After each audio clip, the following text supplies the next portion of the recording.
Kabanal-banalan, makapangyarihan, sa bukang liwayway, ika'y aawitan. Kabanal-banalan, mahabaging tunay, tatlong personang Diyos na marangal. Kabanal-banalan, pinupuring tunay, ang anghel sa langit, iyo'y nagpupugay. Sa iyong paanan ay iniaalay, puri luwalhati na walang hanggan. Kabanal-banalan, kahit kadiliman, ang mata ng tao ay di ka masilayan. Tanging ikaw lamang, puspos kabanalan, pagsintay sakdal na kalinisan.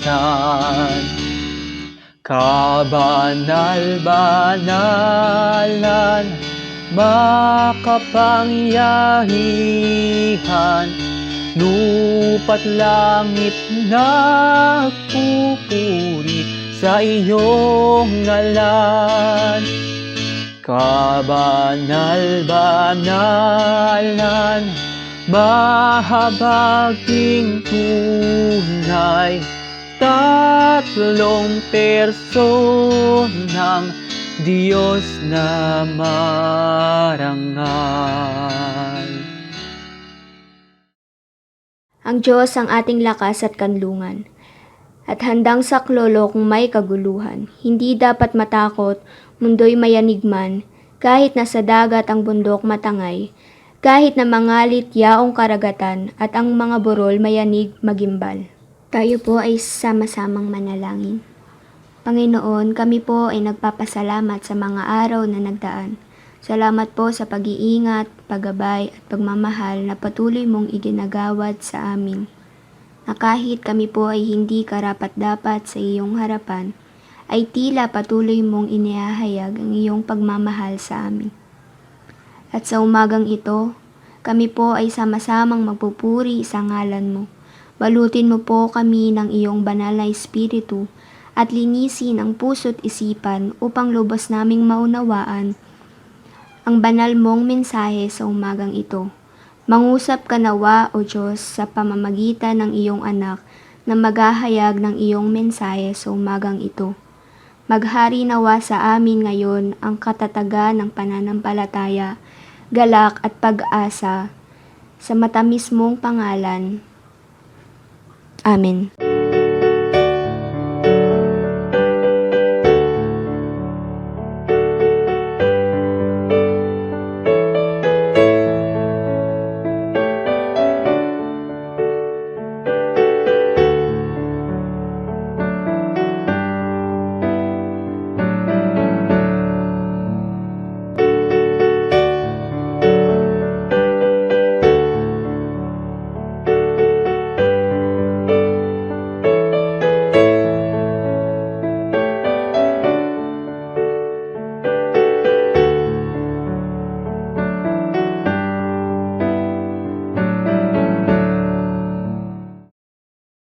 Tapat ang Diyos, banayad sa pagkagalit. Ipahayag natin ang ating kasalanan sa Diyos at sa ating kapwa at sa kapaligiran.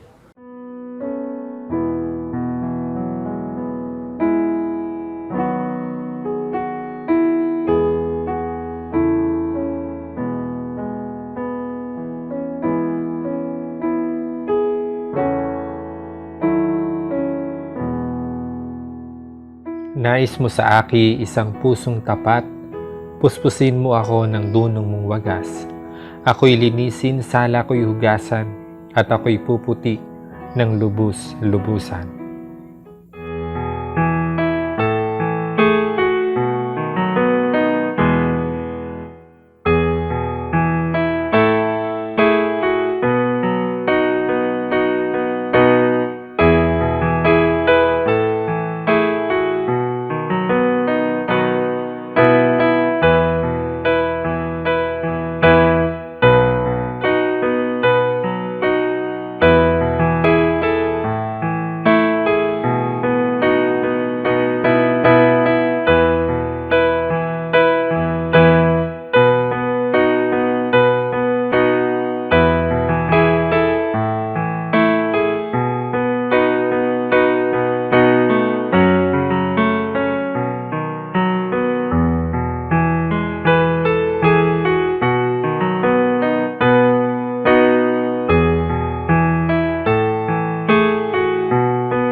Muli, O Diyos, kami po ay nagpapasalamat sa iyo at nagpupuri sa pagkakataong ito.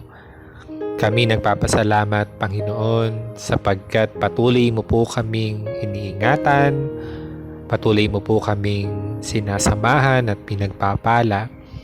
Salamat, O Diyos, sapagkat sa maraming mga hamon sa aming buhay ay patuloy po kayong nariyan upang kami ay samahan, upang iyong ipadama ang iyong mayamang paglingap. Aming Diyos, kami po ay nais na mag-alay sa iyo ng papuri at pagsamba. Patuloy nawa na kami paging dapatin niyo po at maging kaaya-aya ang aming gagawing pagsamba sa umagang ito.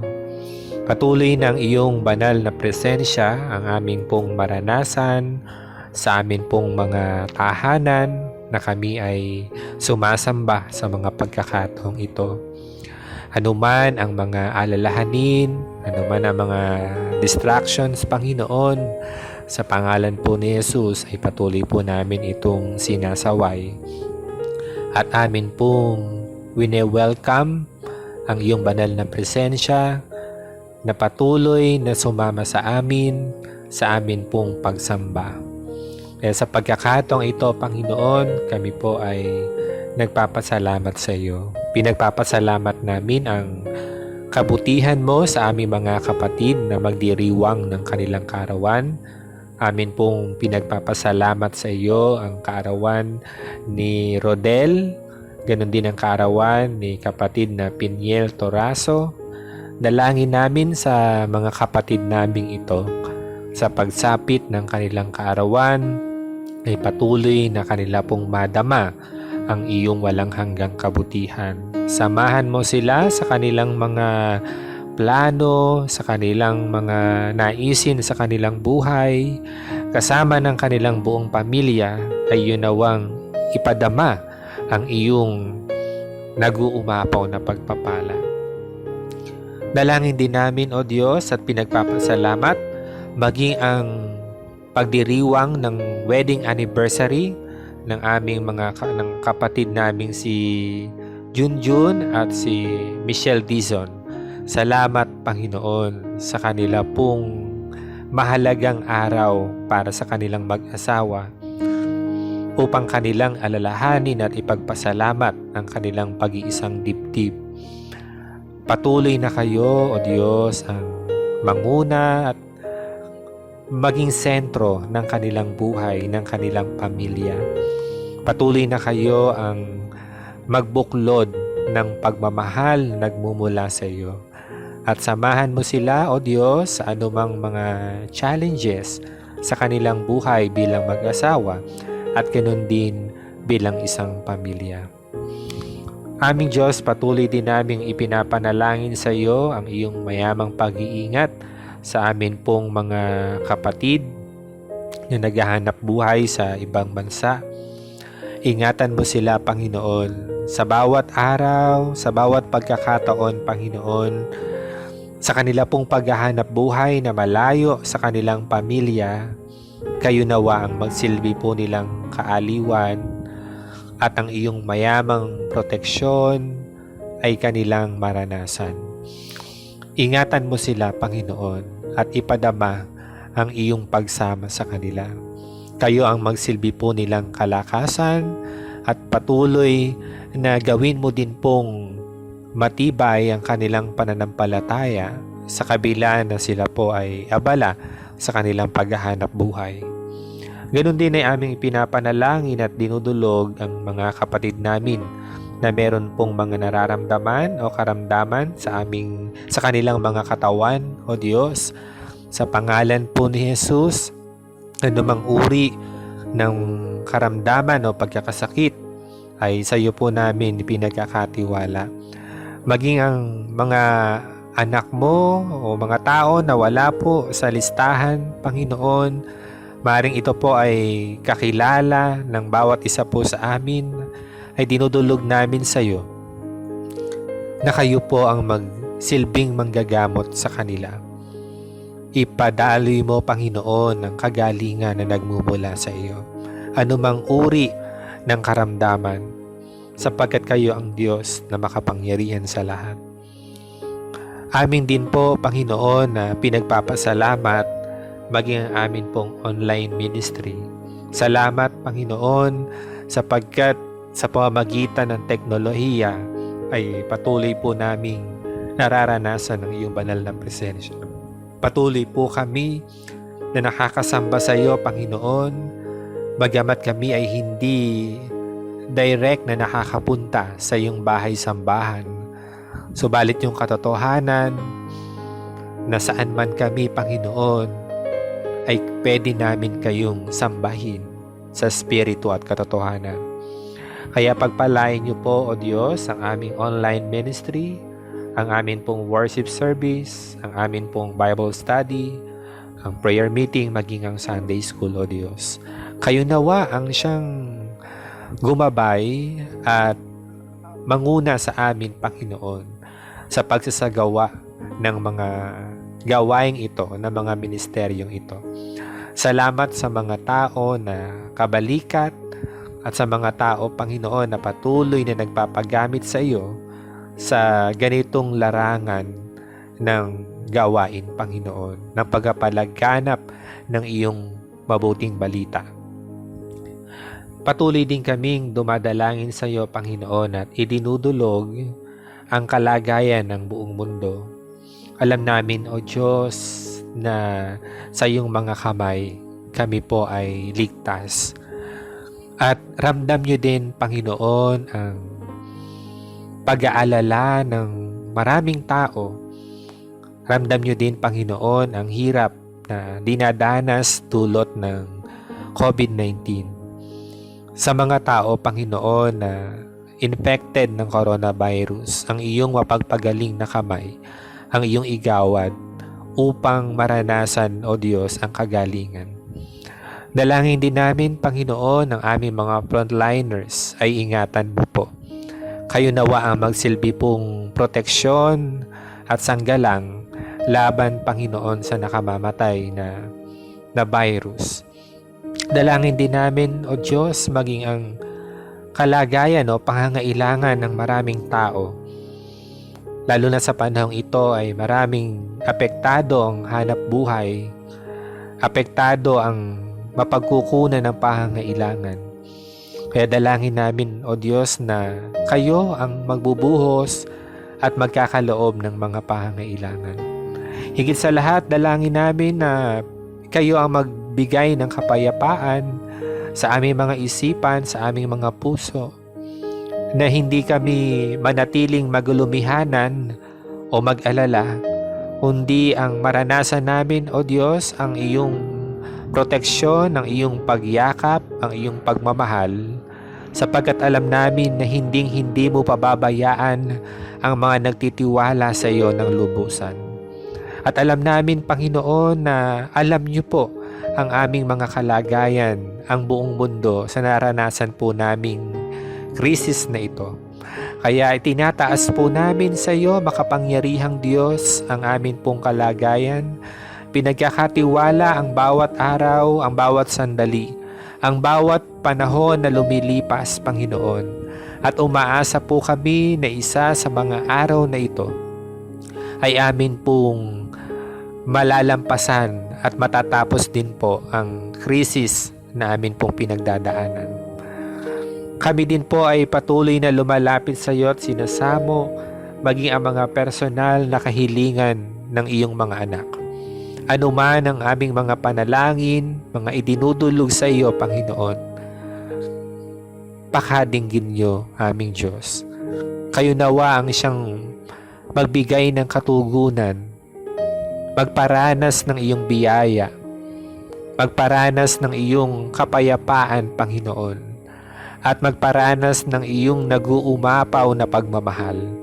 Kaya itinataas namin sa iyo, O Diyos, ang mga kahilingan ng iyong mga anak, ang mga pangangailangan, Panginoon, mula sa simpleng kalagayan namin o pangangailangan sa aming buhay hanggang sa pinakamalaki, ito'y aming ipinagkakatiwala sa iyo. Maraming salamat, Panginoon, sapagkat kayo ang Diyos na hindi nagbabago ang pagmamahal, ang pagtingin sa amin, Panginoon. Kaya kami ay panatag dahil alam namin na merong Diyos na makapangyarihan sa lahat. Pakasamahan niyo kami, Panginoon, at pangunahan niyo po ang aming buhay. Maraming salamat, Panginoon. Ang lahat ng ito ay pinagkakatiwala namin sa aming Panginoong Hesus at tagapagligtas. Amen.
Para naman po sa ating sagutang pagbasa, makibukas po tayo sa Awit Kabanata 68, talata 1 hanggang 10. Pambansang awit ng pagtatagumpay. Magbangon ka, O Diyos kaaway pangalatin, ang mga mamumuhi tumakas sa kanyang piling.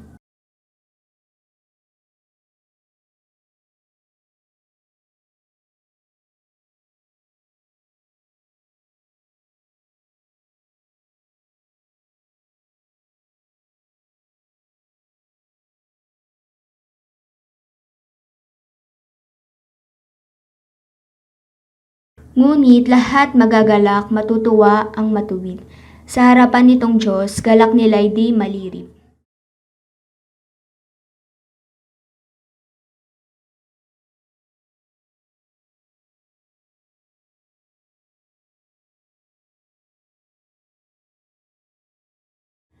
Ang Diyos naroroon sa tahanan niyang templo, tumitingin sa alilat, sanggala ng mga balo.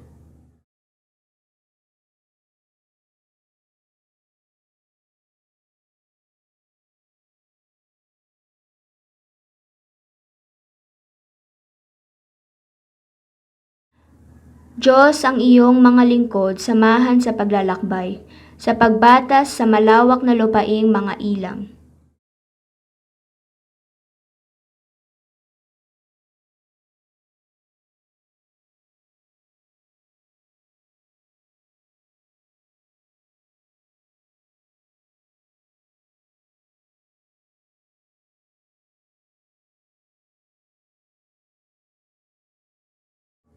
Dahil sa iyo, yaong ulan masagana ay pumatak.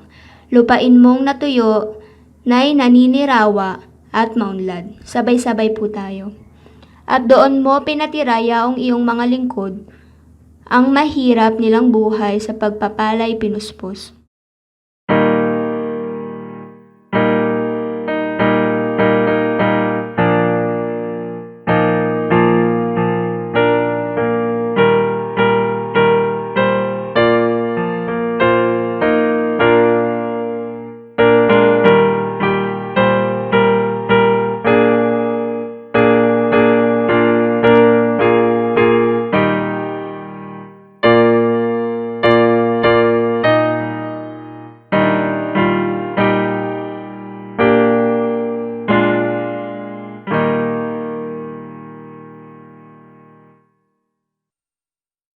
Para sa ating pagbubulayan, ating buksan ang Biblia sa Aklat ni Marcos, Kabanata 7, talata 14 hanggang 23.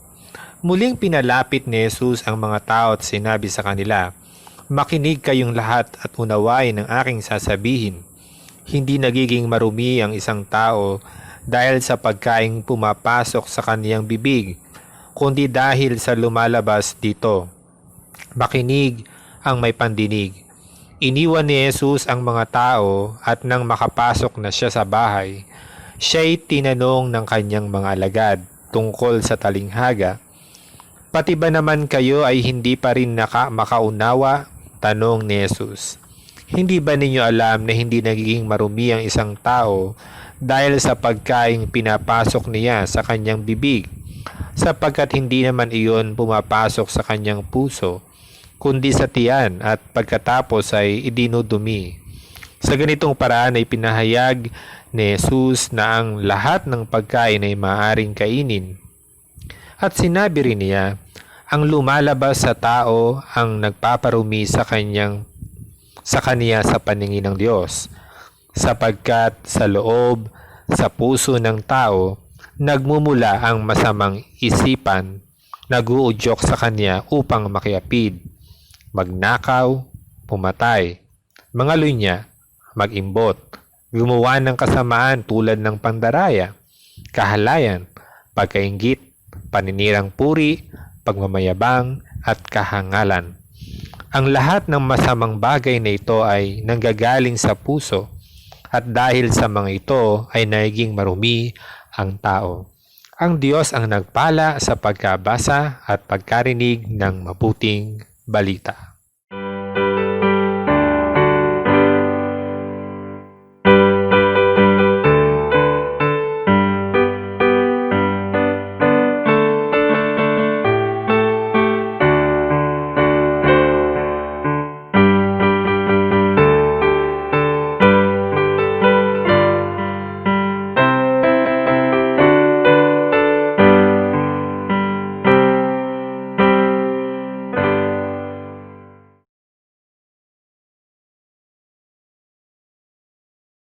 Isang mapagpalang umaga sa ating lahat mga kapatid.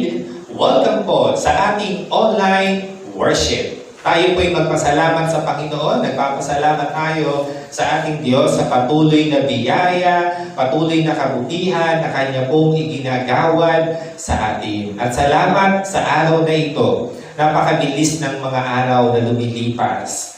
Eto na naman po tayo, nakikita-kita sa ating pong online worship. Tayo po muna ay manalangin. Aming Diyos, salamat po sa pagkakataong ito ng pagbubulay ng iyong banal na salita. Kami po'y pangunahan nyo. Gawanan nyo ng karunungan ang iyong abang lingkod at patuloy namin maunawaan ang iyong salita. Itong aming panalangin sa pangalan po ni Jesus. Amen. Kaunti lamang pong kaalaman at maaaring alam niyo na po ito.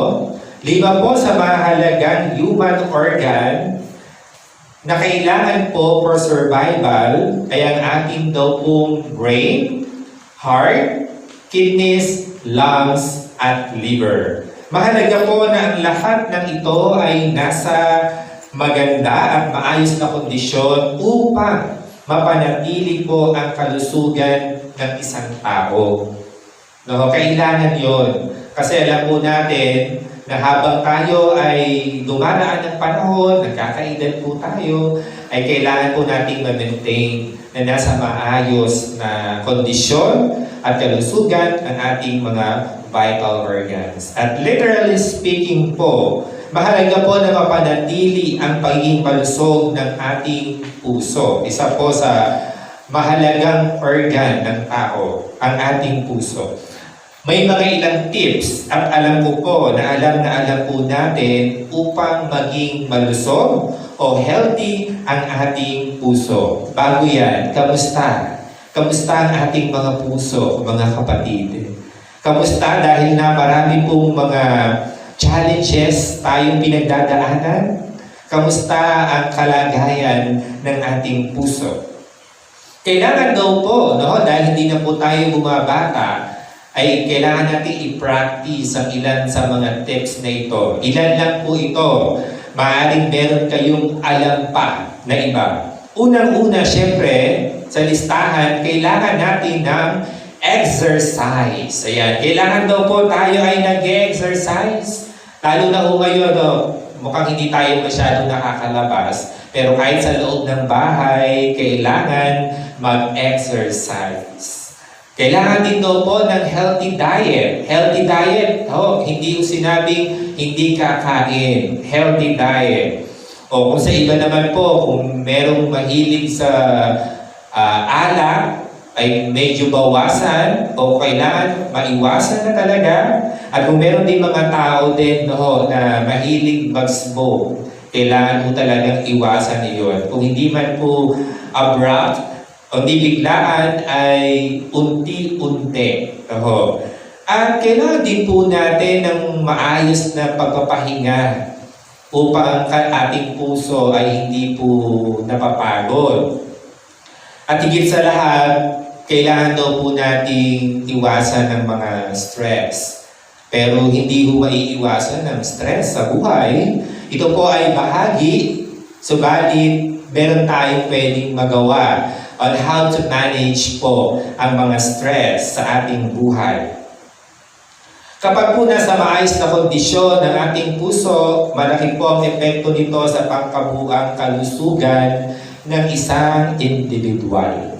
Subalit sa umagang ito, tayo na po ay dadako sa ating pinakamensahe. Ang mensahe po na ating pagbubulayan ay tumutukoy sa kalagayan ng ating puso, hindi yung organ, na dapat nating panatiliing nasa tama ang laman at nararamdaman ng ating puso. Kaya ating pong tema ay may pinamagatang kalinisan ng puso. Sa ating pong background, sa ating pong teksto, sa Marcos chapter 7, 14 to 23. So, prior po sa mga verses na ito, from 14 to 23. Kung ating pong babasahin yung verses 1 up to 2, ay mababasa po natin doon, yung mga Pariseyo ay sinita. Sinita po yung mga alagad dahil sila po ay hindi naghugas ng kamay bago kumain. Hindi nga ba naghugas talaga ng kamay ang mga alagad? So sa panahon natin ngayon, kailangan maghugas ng kamay dahil iyan ang paalala sa atin, lalo na tayo ay dumaranas ng COVID-19, bagamat noon pa man, tayo pa ini-encourage na maghugas ng kamay kapag tayo ay kakain. So sabi nga sa paghuhugas ng kamay, paano ba yan? Merong proper hand washing. Kailangan daw ay kakanta ka ng happy birthday song. Sa kanila pong tradition, meron pong tinatawag na traditional cleansing. Isa po ito sa seremonya. No. Sa paghuhugas po ng kamay po nila bago kumain, uumpisahan dito sa kamay, papunta po hanggang siko. Yun po yung proper hand washing sa kanila. Mula sa kamay, papuntang siko. Maaaring yung mga alagad po ay hindi po nila nagawa iyon. At sa pagkakataong ito, nakita sila ng mga pariseyo, ng ilang mga tagapagturo. Kaya na sila'y nakita, ay sinita sila o nasabihan na bakit hindi sila nagbugas ng kamay. At alam niyo ho, pag marumi, so luwas na hinawakan yung pagkain, automatically, sa panahon po nila, ay madumi na din po yung pagkain. So, syempre po, kapag kinain na po nila yon, papasok na sa kanilang katawan. Kaya dito po sa ating teksto, sabi po sa verse 15, hindi nagiging marumi ang isang tao dahil sa pagkain pumapasok sa kanyang bibig, kundi ang lumalabas dito. Maliwanag po yun, oh. Hindi daw po ang pumapasok sa bibig ng tao, kundi ang lumalabas dito. Alam naman po natin sa simula't simula pa, lalo na po sa panahon ng Old Testament, ay madami pong mga batas. At ito nga po ay can be distinguished into 3 parts. Una po, meron tayong tinatawag, nabanggit ko na ito dati sa aking sermon, meron po tayong tinatawag na the moral law, the ceremonial, and the civil law. So ito po yung mga batas na ito. No? At sa bawat batas na ito, marami pa pong nakahanay. Ang tanong po sa ating batayang talata, maituturing po kaya talagang marumi ang mga alagad dahil hindi sila naghugas ng kamay? Sino nga po ba ang marumi? Based po sa ceremonial law and spiritual speaking, ang mga alagad po ba na hindi naghugas ng kamay o walang proper hand washing na pinagdidiinan po ng mga pariseyo na lumabag po sila sa kautusan? O ang mga pariseyo na walang ibang ginawa kundi hanapan ng pagkakamali ang ating Panginoong Kristo kasama ng kanyang mga alagad? Sino nga ba ang maituturing na marumi sa kanila? At atin din pong pag-aralan ang mga katangian ng pariseyo. Alam po natin, ang mga pariseyo ay one of the most prominent and recognized people in society during New Testament era. So, alam po natin yung mga Pharisees, mga Sadducees, mga scribes, those are the prominent leaders po, religious leaders. At very well known po sila sa batas. So, tinatawag nga pong Torah o Mosaic Law. At ilan po sa mga katangian ng mga pariseyo. Unang-una sa lahat, sila po ay tinawag ng ating Panginoong Kristo na ipokrito. Yan. Bakit ho? So, mababasa ho natin sa ating pong teksto. Maliwanag po iyan. Sa verse 6, kung atin pong babasahin doon, sumagot sila si Jesus,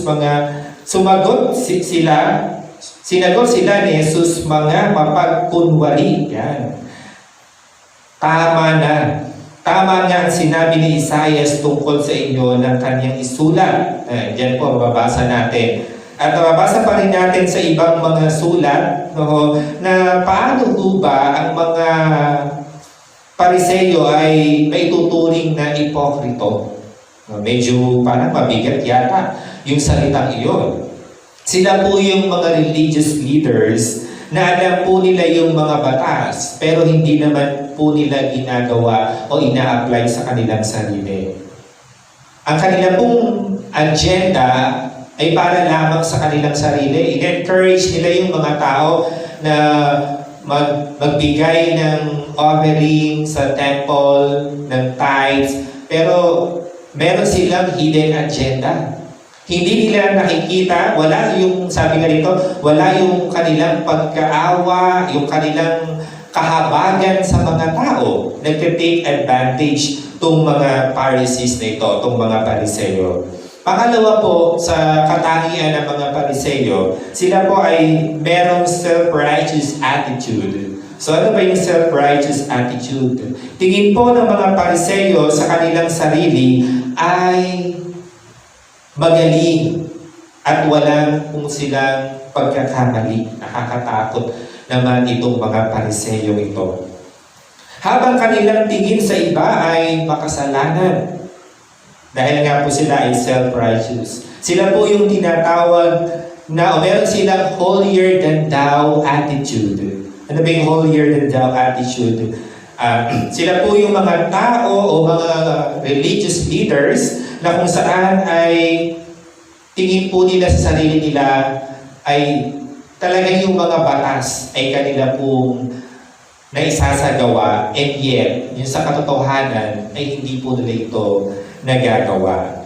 No. At iniisip nila na they are morally better than other people. Parang mas better sila. Mas tama, mas matuwid, at walang pagkakamali. Nakakalungkot yung attitude ng mga Pariseyo. At isa din po, ang mga Pariseyo, sila po yung tinatawag na traditionalist at expert of the law. Expert sila ng law. Bakit sinabing traditionalist? Sapagkat kanila pong talagang pinapreserve at tinetreasure ang mga batas sa lumang tipan o yung Mosaic Law, which is hindi naman sana masama na kailan pong i-preserve ang batas ni Moses. At yung sa katotohanan, talagang magaling ito. Magaling ang mga Pariseyo. Alam nila yung batas. At sabi nga, sila yung nag-advocate. No? They are advocating and continuing interpretation of the Torah. Yung mga tradisyon ng mga Hudyo, talagang ipinapreserve po nila yon. Ang hindi lang po maganda sa mga Pariseyo, maaaring alam nila yung batas sa lumang tipan na nasulat sa panahon ni Moses. Kaya lang po ay doon na sila napako. Hindi nila kinikilala ngayon ang ating Jesucristo, no? Wala silang kinikilala, kaya kanila pong iniisip sa ating Jesucristo, ang ating Jesucristo ay law breaker. Parang ang ating Jesucristo ang nag-violate ng mga batas. At itong mga Pariseyong ito, no, ang kanilang pagsunod sa batas ay hindi para i-honor ang Panginoon. Nakakalungkot yun. They are very expert sa mga batas, but yung primarily, yung kanila pong talagang naisin o nasa puso nila, sumusunod sila sa batas, hindi para i-honor ang Panginoon, kundi para mas maging mabuti sila sa paningin ng mga tao. At another thing po, no, ginagamit ng mga Pariseyo ang kanilang kagalingan sa batas para po talaga minsan pahiyain yung ating Jesucristo. Di ba? Maraming pagkakataon yan. Ng ating Jesucristo ay nilalapitan ng mga Pariseyo at sinasabi pa nga, di ba? May mga senaryo na bakit nagpapagaling ang ating Jesucristo sa panahon ng Sabat. Talaga ang mga Pariseo ay nakaabang sila sa kamalian ng ating Panginoong Kristo maging ng kanyang mga alagad. At minsan po, nakakalungkot dahil para tayong mga Pariseo, maaring tayo po ay magaling, pinagkalooban ng karunungan ng Panginoon. Maaring well-versed tayo pagdating sa Biblia o sa salita ng Diyos o sa anumang mga theology o mga teolohiya, mga katuruan. Pero hindi naman nais ng Diyos na ang ating mga kagalingan, ang ating mga karunungan, katulad ng mga Pariseo, ay naging daan para po ma-offend ang maraming tao. At hindi po ganoon ang ating Panginoon. Hindi po nais ng Diyos na ating Panginoong Kristo na ma-offend o masaktan ang mga tao. Bakit po? Ano yung senaryo? Kung ating po maaalala sa John chapter 8, anong pagkakataon ito? Yung pinatawad po ni Jesus ang nahuli niyang isang babaeng nakikiapid o nangangalunya. Sa John chapter 8, dinala po ng mga Pariseo at inaharap po in public itong babaeng ito. At ang sabi nga nila, ano ang pwedeng gawin sa babaeng ito? Di ba ang sabi sa kasulatan o nasusulat sa batas ay ang sino bang nahuli sa pag-iapid ay babatuhin hanggang sa mamatay. Which is tama yun. Yun yung nakasulat. Pero anong sabi ng ating Panginoong Kristo? Bagamat alam niya ang batas, anong sabi niya? Ang sino bang walang kasalanan ay siyang maunang bumato. Walang bumato. Sapagkat wala naman talagang walang kasalanan. Lahat ay makasalanan ng mga panahong iyon. At ang sabi niya doon sa babae ay humayo ka na at huwag nang magkakasala muli. Hindi ho ginamit ng Panginoong Kristo ang batas para ito ay maparusahan ang babae. Sa halip, kanya pong pinairal ang biyaya. Alam niyo yung mga Pharisees, very legalistic. Kung sa batas at batas, kung ito, no? Ito yung susundin. Pero ang ating Panginoong Kristo, naandoon ang kanyang kahabagan. Ang mga Pharisees, they are very, very expert sila sa mga batas. Pero ang nakakalungkot lang, hindi nila nagagamit ito sa tama.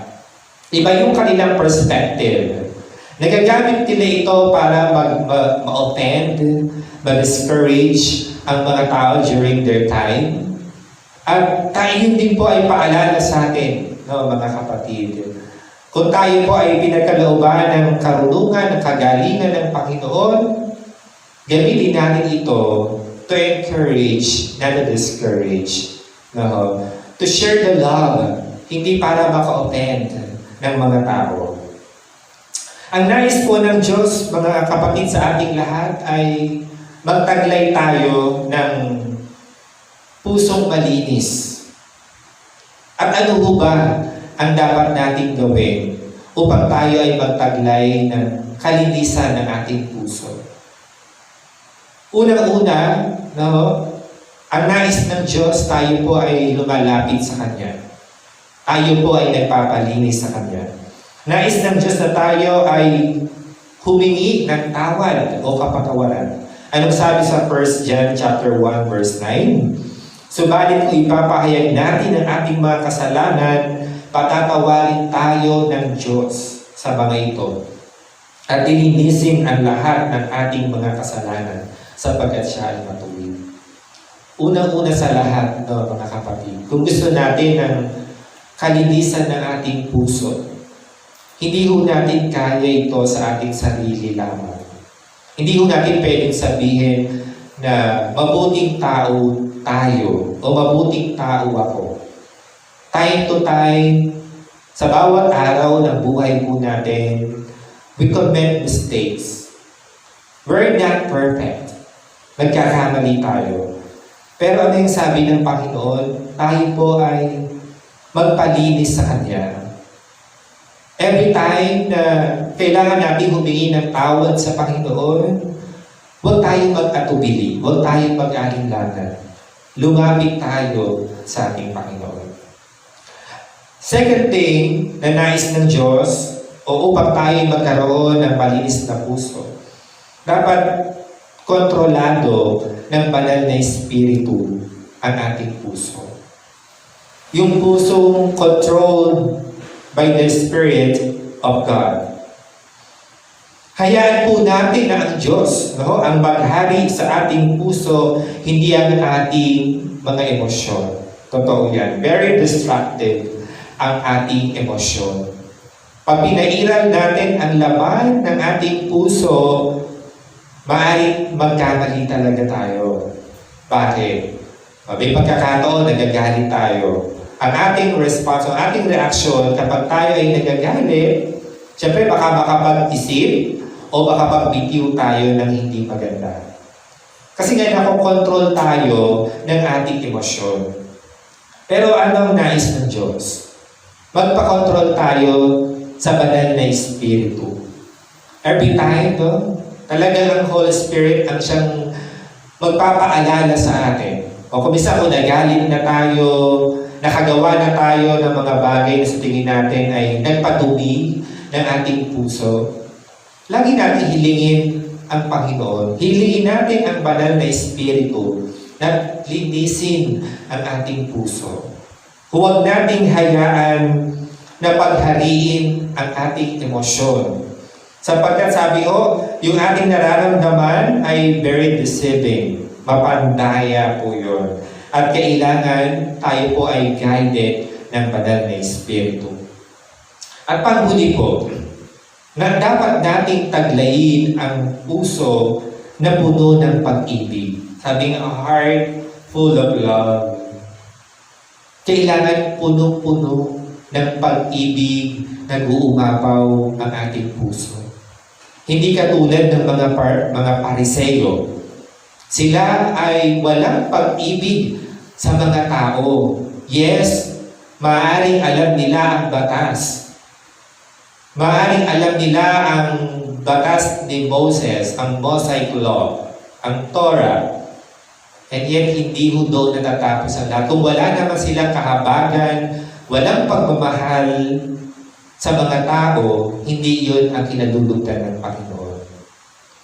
Kailangan po sa atin ng pusong puno ng pag-ibig. Sa maraming sitwasyon sa ating buhay, pwedeng maging daan upang mawala ang pag-ibig sa ating puso. Maaari kung ang mga naranasan natin ay hindi maganda, o maraming mga tao tayo na-encounter na minsan ay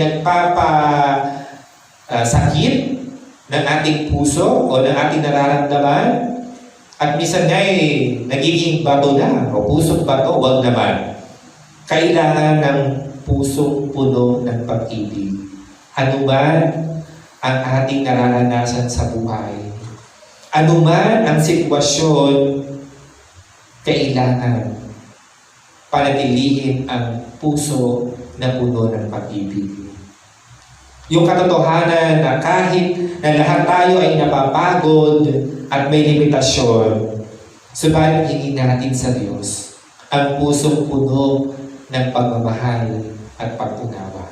Maaaring sa ating sarili, may hangganan, may limitasyon ang pwede natin maipadamang pag-ibig sa ating kapwa. Let us always be reminded, mga kapatid, na ang source ng overflowing and abundant love ay ang ating Panginoon, ang ating Diyos. Siya yung pinagbumula ng pagmamahal.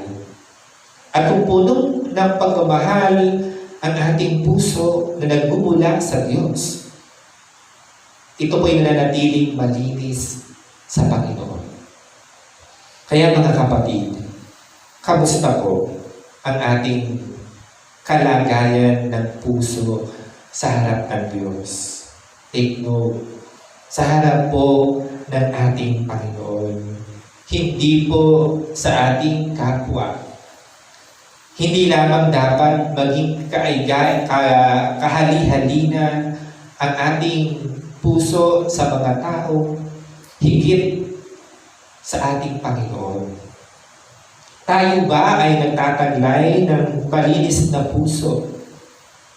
O katulad ba ng puso ng mga Pariseyo na naroon ang masyadong mataas na tingin sa sariling kabanalan at pagkamatuwid? Maaaring baka nabubulagan tayo minsan. No? May pagkakataon na maaaring tayo ay tama, maaaring nasa matuwid, subalit baka nawawala ang habag at pagmamahal sa ating kapwa. We are so blessed, mga kapatid, dahil meron tayong Diyos na nakakatalos ng laman ng ating puso. Salamat sa Diyos. Yung katotohanan, we are not already in the state of perfection dahil nasa mundo pa tayo. And nobody's perfect. At may pagkakataon din po na hindi tama ang laman ng ating puso. Aminin man natin hindi. May pagkakataon na nagagalit tayo. May pagkakataon na nagkakaroon tayo ng mataas na pagtingin sa ating sarili at nakakalimutan natin na pagmalasakitan at mahalin ang ating kapwa. Kaya lubos na kailangan natin ang habag ng Diyos upang tayo ay magkaroon ng malinis at karapat-dapat na puso na hindi dahil sa ating pagiging matuwid, kung hindi dahil sa habag ng Diyos upang tayo ay walang may pagmalaki kundi ang ating Diyos lamang. Sa ngalan ng Ama, ng Anak, at Espiritu Santo. Amen. Dalhin ninyo ng buong buo ang iyong mga ikasampung bahagi sa tahanan ng Diyos, upang matugunan ang pangangailangan ng aking tahanan. Subukin ninyo ako sa bagay na ito, kung hindi ko buksan ang dorongawan ng langit at ibuhos sa inyo ang masaganang pagpapala.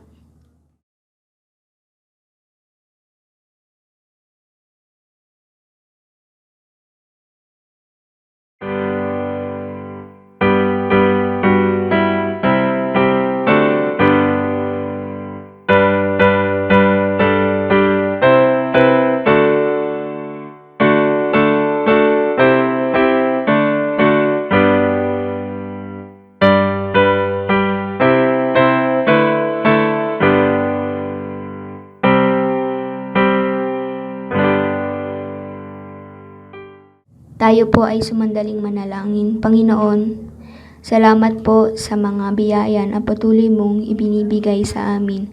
Marapat lamang po na amin itong ibalik ng taos-puso at may pasasalamat. Amen. Kapahayagan ng pananampalataya ng UCCP. Sabay-sabay po tayo.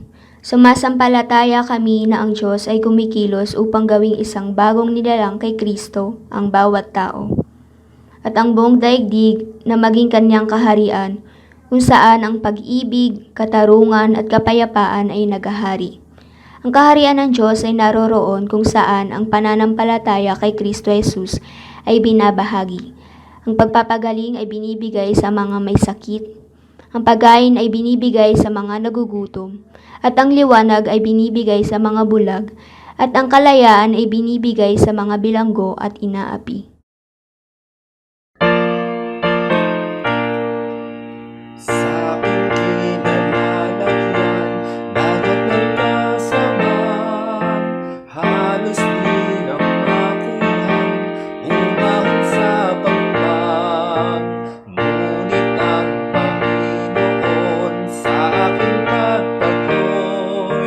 Ay siyang nagahon at umampo.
Salamat, O Diyos, sapagkat ang iyong pagmamahal, ang iyong kabutihan ang nagbibigay sa amin ng kalakasan.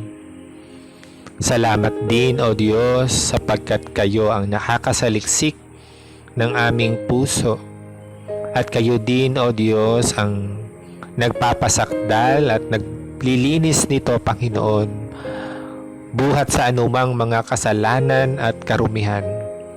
O Diyos, maraming salamat sapagkat sa tuwing ang aming mga puso, ang aming mga damdamin, O Diyos, ay hindi nagiging karapat-dapat sa iyo, kami, Panginoon, ay patuloy mong minamahal at patuloy na iginagawad mo ang iyong pagpapatawad. Patuloy na ipinaparanas niyo po ang pagkilos ng banal na Espiritu upang gumabay sa amin.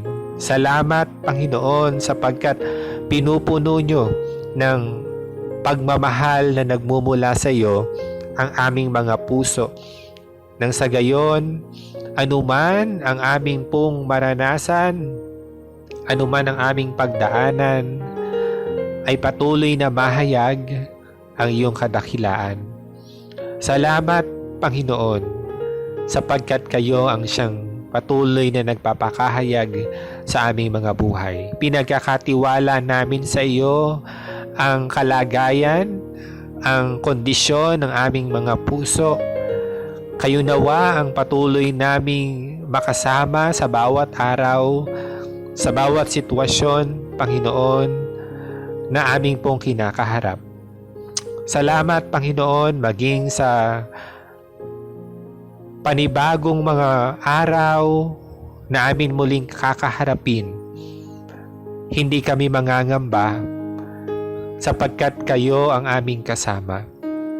Patuloy nawa kayong magpakahayag, Panginoon. Patuloy niyo pong ipagkaloob ang iyong pagpapala sa kabuuan ng aming buhay. At higit sa lahat, Panginoon, nawa ang laman ng aming puso ay tunay na makapagbigay ng kaluwalhatian sa iyo. Tunay nga, O Diyos, na magbigay ng karangalan sa iyo. At kayo nawa ang patuloy na maitaas sa aming buhay.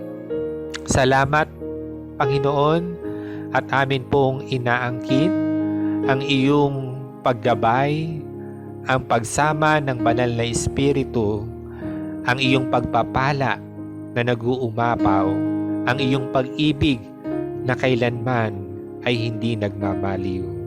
Salamat, O Diyos. Itong aming panalangin sa pangalan ni Jesus. Amen. Pagpalain ka nawa't ingatan ni Yahweh, kahabagan ka nawa't subaybayan, lingapin ka nawa at bigyan ng kapayapaan ni Yahweh. Amen.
Muli, isang mapagpalang umaga sa ating lahat, mga kapatid. Panatilihin ang malinis na puso sa Diyos ang papuri.